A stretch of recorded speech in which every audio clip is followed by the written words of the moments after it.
আপনার আমার বাপ মায়ের তরিকার নামাজ পড়লে হবে, মুরব্বীর তরিকে ইমাম সাহেবের তরিকে নামাজ পড়লে হবে না। হ্যাঁ, নিজের দেশের মানুষ আমাদের দেশের সবাই তো এরকমই নামাজ পড়লে হবে না। আপনার নামাজ পড়তে হবে কার তরিকায়? সাল্লু কামা রাআইতুমুনি উসাল্লি। নবী সাল্লাল্লাহু আলাইহি ওয়াসাল্লাম বলছেন তোমরা সালাত আদায় করো, নামাজ পড়ো। শুধু পুরুষকে বলেছেন না মহিলাকে বলেছেন? নবী মুহাম্মদ সাল্লাল্লাহু আলাইহি ওয়াসাল্লাম পুরুষদের নবী ছিলেন শুধু, না পুরুষ নারী সবার নবী ছিলেন? সবার নবী। মহিলা অন্য কোন নবী পাঠানো হয়েছিল নাকি? অথবা নবী সাল্লাল্লাহু আলাইহি ওয়াসাল্লাম বলেছেন যে দেখো পুরুষরা আমার মতো নামাজ পড়ো আর মহিলারা তোমরা ফাতেমার মতো নামাজ পড়ো, বলেছেন? দেখান একটি হাদিস।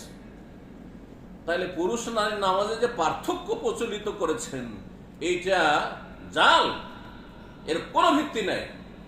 নবী সাল্লাল্লাহু আলাইহি ওয়াসাল্লাম থেকেও প্রমাণ নেই, সাহাবায়ে কেরাম খোলাফায়ে রাশিদিন থেকেও কোনো প্রমাণ নেই, তাদের পরিবারের সদস্যদের থেকে কোনো প্রমাণ নেই, মা আয়েশা রাদিয়াল্লাহু তাআলা আবু বকর সিদ্দিকের মেয়ে থেকেও প্রমাণ নেই, ওমরের মেয়ে হাফসা থেকেও প্রমাণ নেই, কারো থেকে প্রমাণ নেই।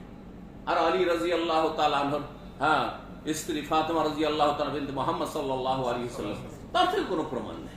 চিন্তা করুন তো দেখি, নাম পুরুষ আর নারীর নামাজের পার্থক্য কোথায় পেলেন আপনি? সাল্লু কামা রাআইতুমুনি উসাল্লি, তোমরা নামাজ আদায় করো যেমন আমাকে নামাজ পড়তে দেখলে। নবী সাল্লাল্লাহু আলাইহি ওয়াসাল্লামের মতো নামাজ পড়তে।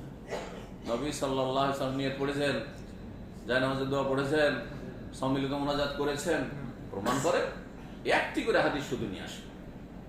যে শিখাবে আপনাদেরকে বলে একটি করে, শুধু বেশি না, দুটো হাদিসও লাগবে না, একটি সহিহ হাদিস নিয়ে আসতে হবে। আর যদি না নিয়ে আসতে পারেন তো এসব বাদ দেন, এসব দুর্বল তরিকার জাল নামাজ পড়া বাদ দিয়ে সহিহ শুদ্ধ রাসূলুল্লাহ সুন্নাহ ভিত্তিক নামাজ পড়ে, তাহলে নামাজ কায়েম হবে, নামাজের হেফাজত হবে। আল্লাহ যেন বুঝার তৌফিক দান করেন।